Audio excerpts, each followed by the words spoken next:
How's everyone doing today? I just put Jacob down for a nap, and I'm so excited to be here. I'm feeling a little bit better, a little less cloudy.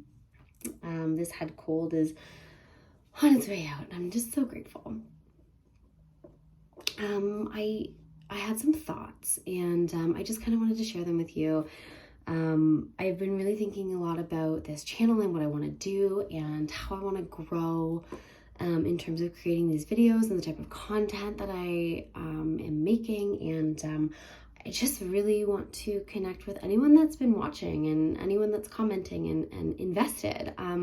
It's like I want to know what you want to see. And a lot of people have given some really great suggestions on specific types of videos to make. And what I'm trying to navigate right now is that, so we're doing these daily timeline videos, which I'm super excited about, but I'm trying to figure out if this one video a day should be like a specific type of video, or like, do we like this like kind of chit chatty, this is what's going on in my life? Sometimes I pull oracle cards, sometimes I tell stories, or like, you know, I'm trying to figure out if I want to shift and plan these days a little bit more and like have specific topics in mind and, you know, create more specified type of content, or, you know, if I should continue with these just like, you know, daily videos of just like what's going on in my life, just pressing record and seeing what happens.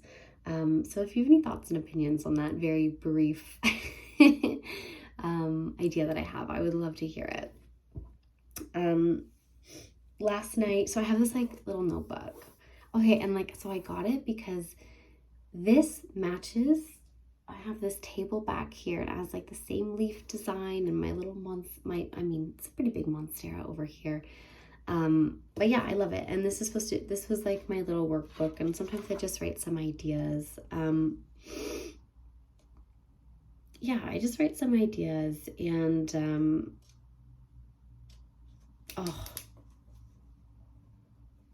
yeah, let's talk about that.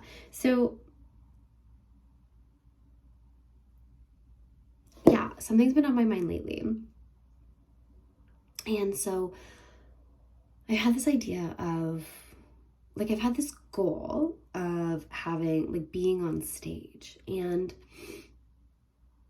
it's like kind of, I want to say it feels scary because that's like a typical lens that I tend to view things through, but like, I'm not actually scared. I'm not actually scared. I'm excited. Like, I've come to the conclusion that I want to be on stage. I want to express myself, and I want to, I do want to have my voice heard. And one of the ways to do that is a TED Talk. And like, that's one of those really cool ways to be on stage, reach a bunch of people. And there's so many TED Talks these days, like all different states have them. And it's just a way for, like, so they say, like, regular people who just have something to say can get on stage, have these conversations, and express themselves. I don't think it's as exclusive as it used to be in the beginning. So I think there's a lot more opportunity for like regular folks, right? And like, in theory, at this point, like, I'm just a regular person who has a small YouTube channel and is putting out content and wanting to speak on specific topics. So I signed up, there was like a YouTube ad, and it was like, we can get you a TED Talk in 3 months. And I signed up for it, and they send me text messages like every other day and emails every day, and they're very pushy about it, and I ignore them. And I still get them, but it's like this reminder, even though I haven't jumped on the opportunity yet. They're like, hop on a call, let's talk about it. Like, we can get you a TED Talk within 3 months. And so I haven't unsubscribed because I want it to be in my world. Like, I kind of want to be pressured so that when the time comes where it's like, you're doing this, like, you are starting the process, I already have the trigger, which is this text message. Like, it's already in my world. So the day will come where I say, okay, fine, I'll book a call with you. We'll do this. So yeah, I've had that thought, and I was thinking today about what I would even talk about. And one of the things that really I think lights me up is talking about cycles and seasons, especially in relation to women. Women have these internal cycles and seasons every single month, and also, the transition from, you may have heard the archetype, there's like the maiden, mother, and crone. And so, and that's like three really distinct seasons in a woman's life. And through her own internal cycle, every 28 days, there's seasons within that. And then as well, just thinking about the moon and the moon phases, and it's very, very connected. My Sadie is outside barking as she does. Anyways, so it's funny, I was asked the other day at work by one of my coworkers, and he's like, what music do you listen to? And I was like, oh, it depends. Like, it depends on the season that I'm in. It depends on the cycle that I'm in. And then I realized that I say that all the time. People will be like, oh, like, what do you like? What's life like for you? And I'm like, oh, it depends on the season. Oh, what are you into? I'm like, oh, it depends on the season. What's your morning routine? Oh, it depends on the season. Like, it changes all of the time. And so, and it's been hard to put into words. Like, it's a whole language in and of itself, trying to understand your own internal seasons, extrapolated with the external seasons. And then, I love using astrology as a lens, and then there's the moon, and then there's the rest of so I don't know, I'm just working through that. And so I'm just getting on here to, to start that conversation. And again, I like to say this is like research for me. I don't, Sadie.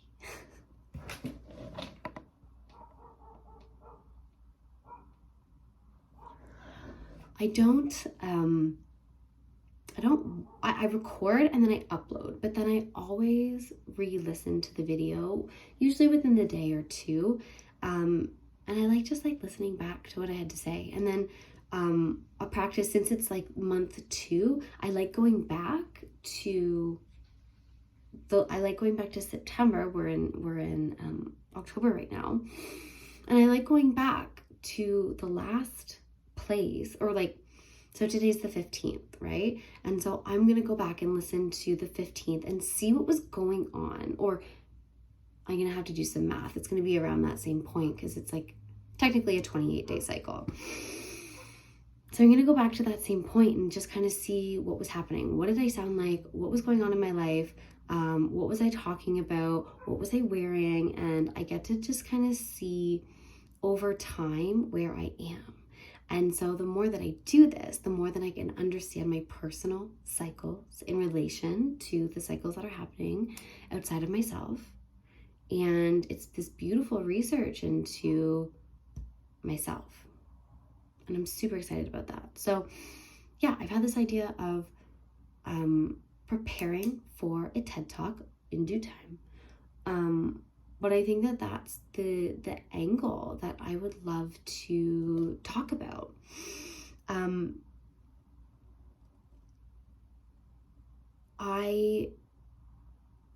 I've had a really hard time finding information. Like, there's a lot of information about like manifesting with the moon, and like understanding, your own personal cycle in terms of like, if you're exercising, what type of movement would be good for you based on where you are in your cycle. What type of food do you need? Like, what type of nutrients do you need? Because your body needs different things based on where you are. And I think the biggest thing for me is I haven't been able to find any literature, any blog posts, or any information about what happens to your relationship in connection with the moon and the cycles when you no longer have one. When I got pregnant, life shifted, and I didn't have a cycle, and so my connection to the moon was like, it felt like it was completely cut off. And I still don't have one. And I feel like things are like getting ready to move back in that direction, but I swear it's different. It's different, and the connection is not quite as established as what it was when I had a monthly cycle. And I find that to be very, very fascinating. And I haven't found a lot of literature about it when it comes to a woman being in pregnancy or postpartum without a cycle, or even a woman going through menopause. And dare I say, I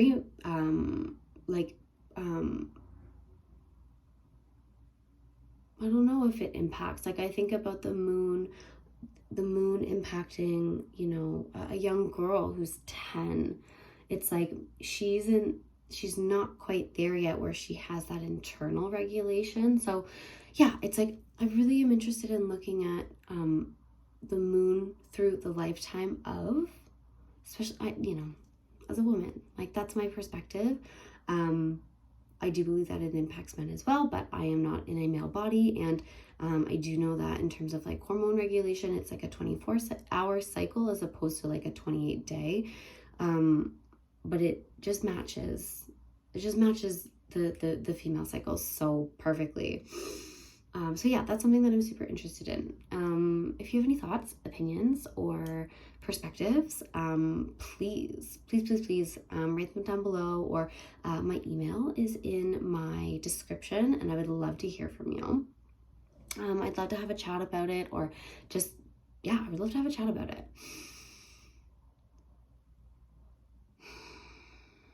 Be kind of cool, right? Do I have it here? Maybe. I wrote a list a little while ago about different like goals that I have, or like it was kind of like a part of like a bucket list. I have like a million bucket lists of just like things that I want to do in my life. And one of them is actually pull tarot on a stage. I feel like, maybe it's happened. I've just never seen it.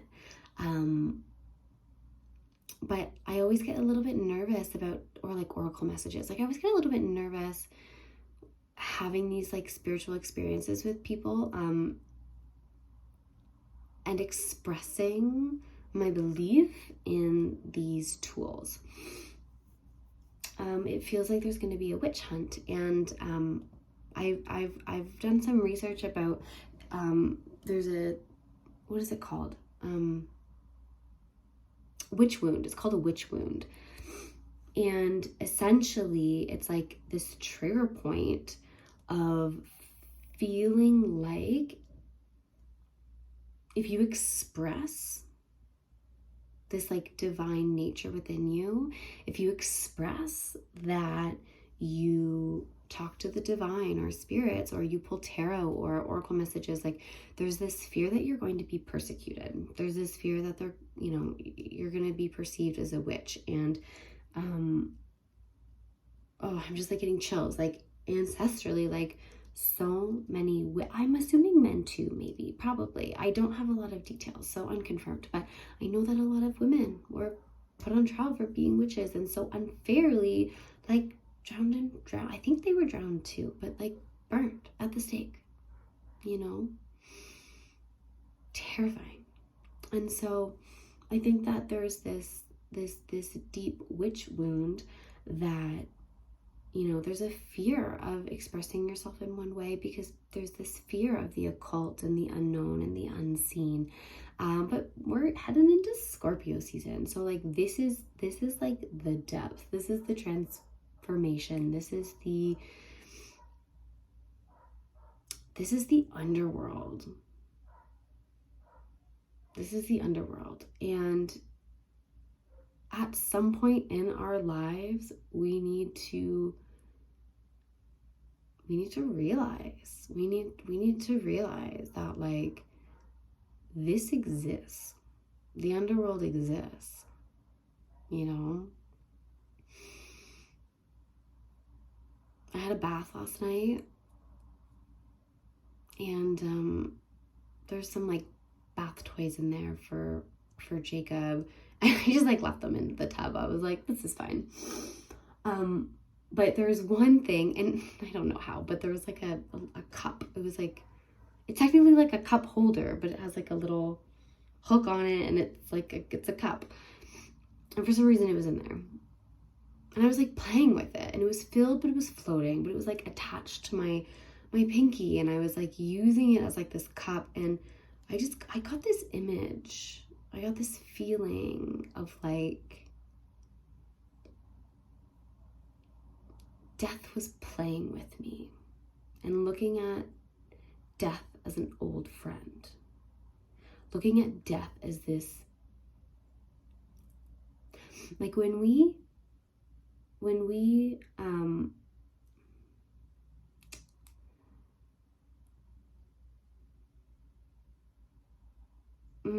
what's the term? When we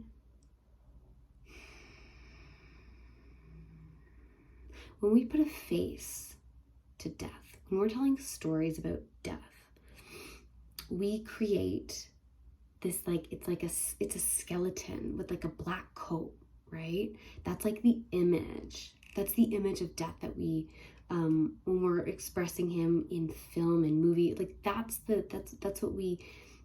typical caricature archetype of death, is like this skeleton in a black coat, right? But I was just like playing around with this cup, and it kept just hanging on to my finger, and then it would let go, and then it would come back. And I had this feeling like, if you believe in karma and reincarnation, and you believe that your soul is having this journey across lifetimes, across galaxies, if you believe in some sort of cycle of your soul's journey, and that it's not just like you're here for the first time ever and your soul has this one earth walk and that's it, right? So if you have that perspective, great. But if you have any sort of belief that you've either been to earth before, or like your soul is on some sort of journey, the only constant is that of death. Yet it's the thing that we fear the most because we don't understand it. Because we are here and we're like, okay, we're alive, everything's firing. And then all of a sudden, that consciousness is no longer on this planet. That body, that avatar, this avatar, like Sarah Botticelli, she always says like the avatar of Sarah. And it's like, this is the avatar of Jess. In this carnation, my infinite soul is in this avatar. But this avatar will cease the lights. This avatar will cease to exist at some point. And so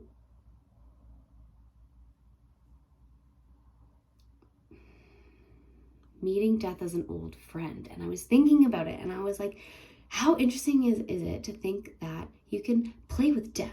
Like, death is your best friend. If you think about it, if you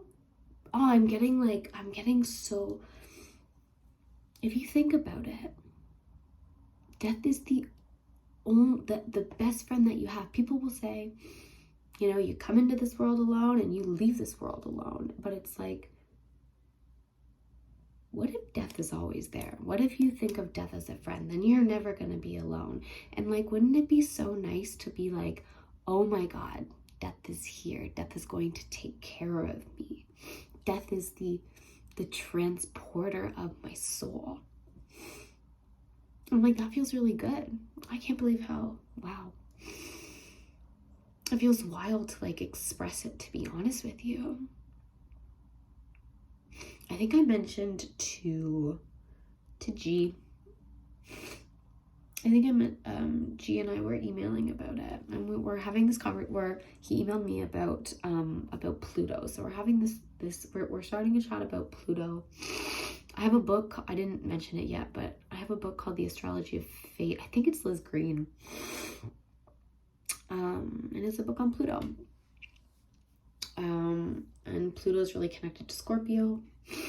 Really connected. It rules the 8th house, 12th house, 8th house, both probably. But death, transformation, the depths. And yeah, I've had this thought, I've been having this thought that grief is going to be really profound in the next little bit. And I feel like there's been not a warning, I don't mean to say a warning, I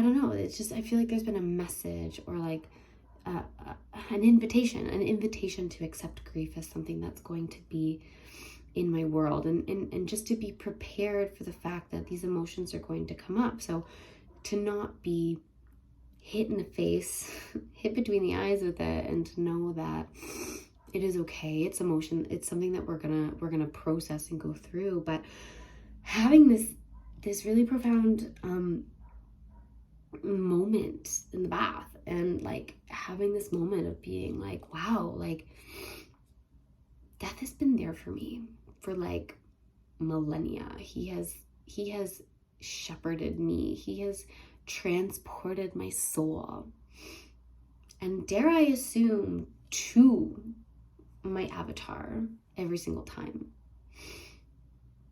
But death is always going to be there to accept my soul and to allow that transportation. And thinking about that, it's like knowing that you're going into it's like a trust fall.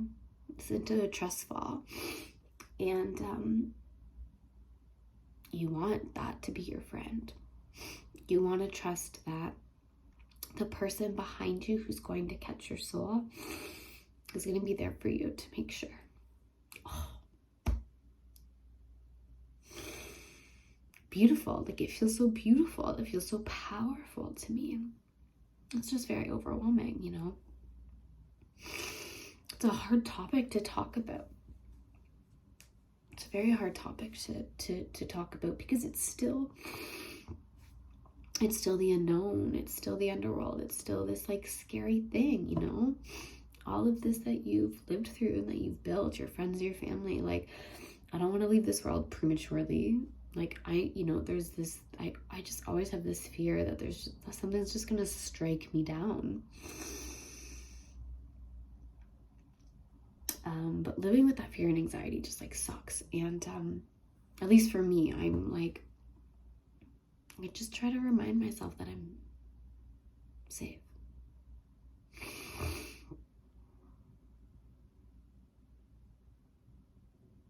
I just had a super anxious thought that I left the gate open.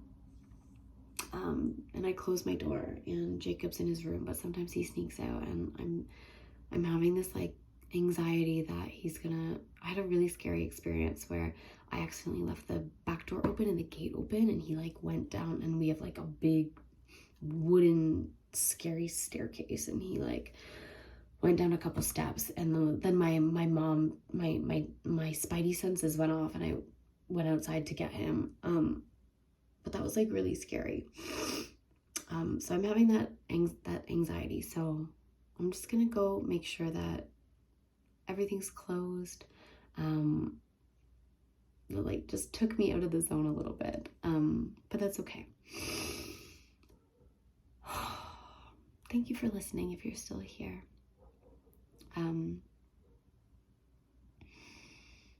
Thank you so much. Truly, truly, truly, truly. I'm so excited to keep going on this journey. It's been, dude, we're at like 100. This is the 103rd video on this channel in like 45 days. Pfft, crazy. It's a lot of meat. It's a lot of meat. It's been fun. Anyways, have a beautiful day. I'll see you tomorrow, okay?